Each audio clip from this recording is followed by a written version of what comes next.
दोस्तों नमस्कार।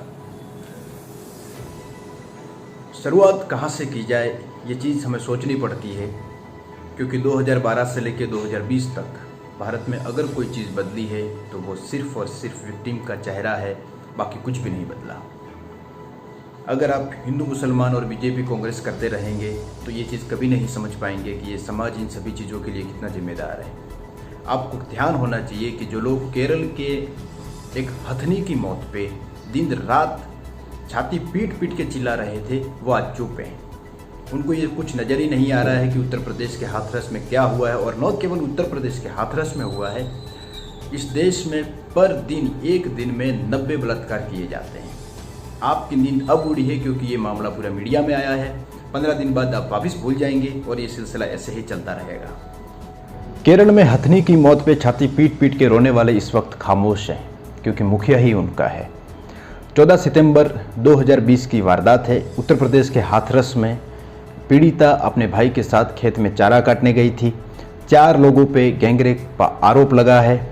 28 सितंबर को पीड़िता की हालत नाजुक हुई और दिल्ली के एक अस्पताल में उनको भर्ती कराया गया। 29 सितंबर को पीड़िता की मौत हो गई और 29 और 30 सितंबर की सुबह पुलिस ने पीड़िता का अंतिम संस्कार आधी रात को कर दिया। लेकिन ये सारी घटनाक्रमों में जो सवाल इस वक्त आपकी टीवी स्क्रीन पे पूछे जा रहे हैं, वो सवाल वाकई में सवाल है ही नहीं। सवाल ये पूछा जाना चाहिए कि एक घटना नहीं, एक दिन में 90 घटनाएं होती है। ये सरकार, ये पुलिस और हमारा समाज कहाँ रहता है? मैं आपको कुछ आंकड़े आज बताने चाहता हूँ जो 2012 से हैं मेरे पास, क्योंकि अगर 2014 से बताएंगे तो कुछ लोगों को और तकलीफ हो जाएगी कि सिर्फ और सिर्फ यही सरकार कहें। 2012 में भारत में 25,000 घटनाएं हुई थी महिलाओं के साथ बलात्कारों की। 2013 में 33,000, 2014 में 36,000, 2015 में 34,000, 2016 में 38,000, 2017 में 32,000, 2018 में 33,000 और 2019 में 31,000। 2012 में एक दिन में भारत में 68 बलात्कार के केस होते थे, यानी कि महिलाओं से जुड़े आपराधिक मामले सामने आते थे। वहीं 2019 में 87 मामले महिलाओं से जुड़े आपराधिक मामले सामने आते हैं पर दिन, और भारत में हर घंटे में 4 रेप की वारदात की जाती है। 2004 में पश्चिम बंगाल के धनंजय चटर्जी को रेप से जुड़े मामले में पहली फांसी दी गई इस देश में, जिन्होंने 1990 में 15 साल की एक छात्रा के साथ रेप करके उनकी हत्या कर दी थी। लेकिन इंसाफ मिलते मिलते उनको 14 साल का वक्त लग गया।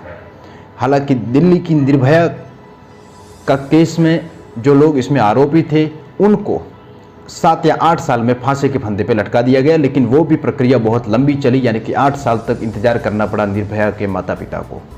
लेकिन क्या आप ये चीज़ भी जानते हैं कि भारत में कौन से ऐसे राज्य हैं जहाँ पे सबसे ज़्यादा इस तरह की घटनाएं होती हैं?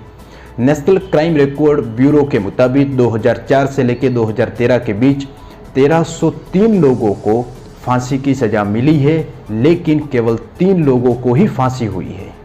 तो आज़ाद भारत में अभी तक केवल 61 लोगों को ही फांसी दी गई है। तो ये भी हकीकत है, जहाँ पे हज़ारों में इस तरह की घटनाएं सामने आती है, लेकिन इंसाफ मिलते मिलते पूरी उम्र निकल जाती है उनकी, लेकिन इंसाफ नहीं मिलता है। फांसी की सज़ा में जो राज्य सबसे आगे हैं, उत्तर प्रदेश में 395, बिहार में 144, महाराष्ट्र में 129, तमिलनाडु में 106 और कर्नाटका में 103। ये वो राज्य हैं जहाँ पे फांसी की सज़ा पा रहे लोग सबसे ज़्यादा इस वक्त मौजूद हैं। भारत में 4,05,861 मामले 2019 में महिलाओं के खिलाफ आए थे। उसमें केवल उत्तर प्रदेश में 60,000 मामले थे जो महिलाओं के खिलाफ आपराधिक मामले मुकदमे दर्ज किए गए थे। आपकी नींद जाके 2020 में उड़ती है जब मामला पूरा टीवी स्क्रीन पे और टीआरपी के खेल के चक्कर में पूरे मीडिया में हाईलाइट किया जाता है। लेकिन आपको ये भी ध्यान होना चाहिए कि हाथरस के मामले के बाद उत्तर प्रदेश के बलरामपुर में छात्रा के साथ गैंगरेप करके हत्या कर दी गई, और ये हत्या हाथरस के हादसे के बाद हुई है। आजमगढ़ में 8 साल की एक मासूम के साथ रेप की वारदात हुई। राजस्थान के जयपुर में 12 में 2 नाबालिग बालिकाओं के साथ गैंगरेप की वारदात सामने आई है। और ये सभी घटनाएं हाथरस की घटना के बाद हुई हैं। रात में उसकी चिता को आग लगाई गई, परिवार को बताया तक नहीं गया, पुलिस अपने ही बयानों में फंस गई। हाथरस में पुलिस ने क्या किया क्या नहीं किया, अब ये समझ लीजिए। सबसे पहले देखिए ये वीडियो जिसमें पीड़िता की माँ कुछ कह रही है और वो पुलिस से कुछ सवाल पूछ रही है। देखिए जरा। क्या चाहती हैं आप? हम चाहते हैं हमारी बेटी को घर तक ले जाया जाए। हमारे जो हिंदू नियम है, हमें हल्दी वगैरह लगानी होती है, हम अपनी बेटी को हल्दी वगैरह लगा के हमारी आखिरी बच्ची की विदाई है। अब लौट के तो दोबारा नहीं आएगी। हम अपनी बच्ची की अपने घर से ही दरवाजे से ही विदाई करना चाहते हैं।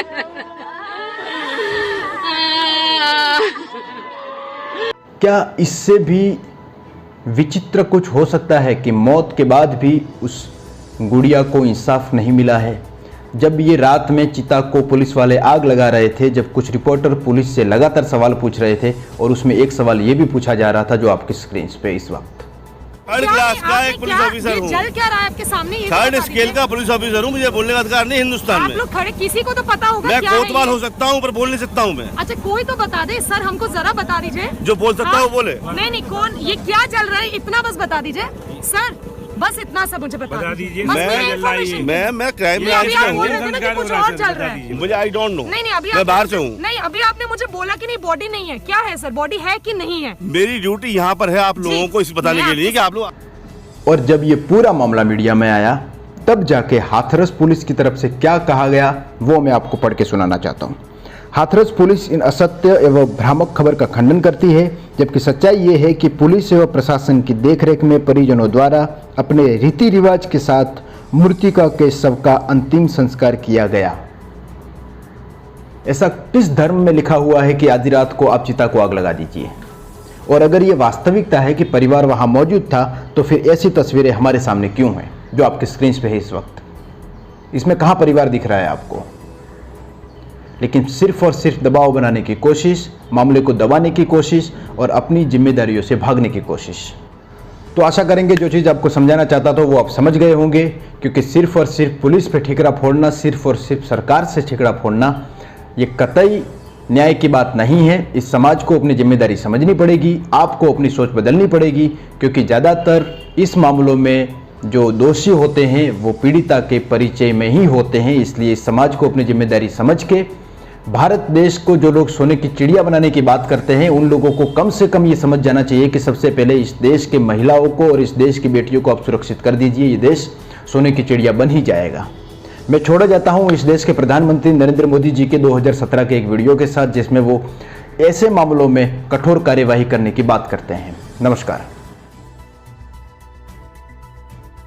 क्या कारण है कि उत्तर प्रदेश की मां बेटी सलामत नहीं है? शाम को अकेली घर के बाहर निकल नहीं पाती है, क्या कारण है? 8वीं 9वीं की बच्चियां इस बात के लिए परेशान है, स्कूल जाती हैं, सरफरे लड़के रास्ते में ऐसी भद्दी टोका टोकी करते हैं, बच्चियां स्कूल जाने से डरती हैं। ये हालत उत्तर प्रदेश के सामान्य जीवन में आपने पैदा की और दुर्भाग्य यह है